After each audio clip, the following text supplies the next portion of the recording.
See here, the resulting in-phase and quadrature phase components are called baseband signals.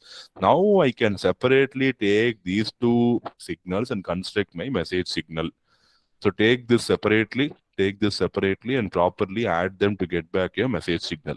So instead of doing a single mixing operation, I'm going to perform two mixing, one for in phase and one for quadrature phase, and I'm going to construct the signal from that.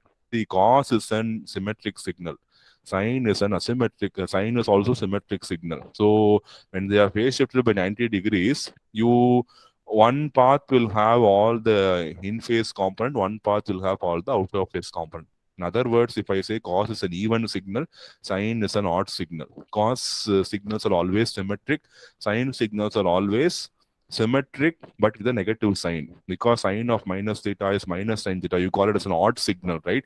So odd signals will be symmetric except for the multiplication by minus sign. So this will cater to both type of signals, which is going to have odd symmetry and even symmetry. So if the signal is going to have purely even symmetry, this will be high and this will be zero. If the signal is going to have perfectly odd symmetry, this will be zero, even component will be zero, and this will be perfectly present. The signal is going to have both. You will have both in phase and Q phase. Add both, you will be getting back your message signal.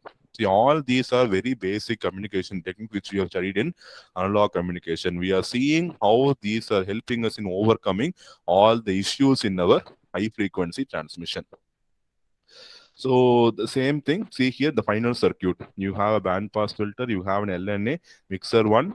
This is your conventional IF1 path, and IF2 path, I'm going to replace that with the in-phase and quadrature phase mixing. So again, the requirement is 50 ohm matching should be there. And LNA mixer, you have to have the optimum gain and noise linearity. So all the mathematical properties it should be provided for the complete system should be taken care of. Linearity, gain, noise, all have to be taken care of with utmost caution, because even if one block is going to fail, it is going to disrupt the entire system, because all the components are in series. So if noise starts propagating, it will propagate till the end. So you can never overcome noise in that case. So here also the by using I and Q mixing, we are cutting out the requirement for image reject filter. Image reject filter is available because the even and odd components are successfully handled here. So the LNA noise has to be taken care.